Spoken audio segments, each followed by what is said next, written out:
Iilan kung namaling na ang nakaraan, hindi na tayo makikita o dito sa salitan.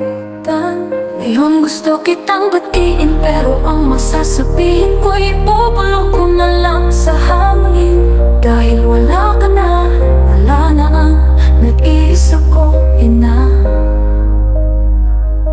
Hindi ko natupad ang ipinangako kong ipasyal kita sa mahiwagang mundo. Dahil ang masagan ng buhay ay hinintay ko, subalit hindi agad nagkatotoo. Kung kaya ay nahuli na huli. Huli na ang lahat at pag-alam ka na sa mundo. Hindi ko napansin na tapos na pala ang misyon mo. Buong akala ko maipakita ko pa ang tagumpay na nakamit ko. Sa araw na ito gusto kita awitan ng mga awitin na iyong palaging pinakikinggan. Ngunit nag-iba na pala ang saliw at libo, dahil wala ka na pala sa piling ko. Hanggang sa alaala na lang ang iyong tinig, hanggang sa puso na lang ang pinadama mong pag-ibig. Ito ay aking iingatan dahil makikita pa naman tayo doon sa langit.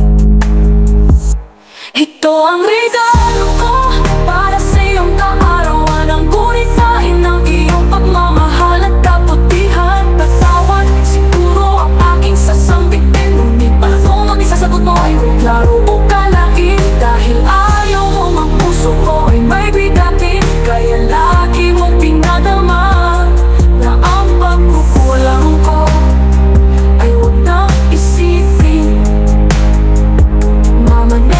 Buhos ko man ang huling patak ng aking luha, ang lahat ay natapos na at wala na akong magagawa. Akala ko lang kasi makakapiling pa kita sa masagan ng buhay na hindi natin naranasan noon. Akala na lang pala dahil hinuha ka na ng Panginoon. Ngayon binabati kita sa iyong kabutihan, hanggang sa huli nagliliwanag ang iyong ilawan. Gaano man kahirap ang aking naranasan, kung mabubuhay akong muli, ikaw pa rin ang pipihin kong magulang. Maraming salamat sa iyong pagmamahal, tunay kang magbigay ng may kapal.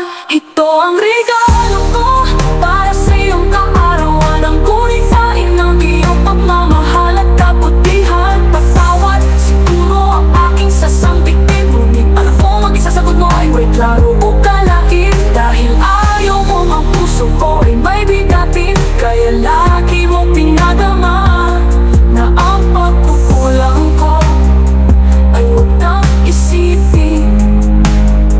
Alam kong mga awitin na ito ay hindi mo na maririnig, kaya nakikiusap ako sa inyo Panginoon na ang mensaheng ito sa Kanya ay ipabatid. Ibulong po ninyo sa Kanya na may kasamang pag-ibig. Ito ang regalo ko para sa iyong kaarawan, ang gunitain ng iyong pagmamahal at kabutihan. Patawad siguro ang aking sasambitin, ngunit alam ko mag-isasagot mo ay may klaro o kalain. Dahil ayaw mo ang puso ko ay may bigatin, kaya lagi mong pinadama na ang pagkukulang ko ay huwag na isipin. Alam kong ang awitin na ito ay hindi mo na maririnig, kaya nakikiusap ako sa inyo Panginoon na ang mensaheng ito sa Kanya ay ipabatid. Ibulong po ninyo sa Kanya na may kasamang pag-ibig.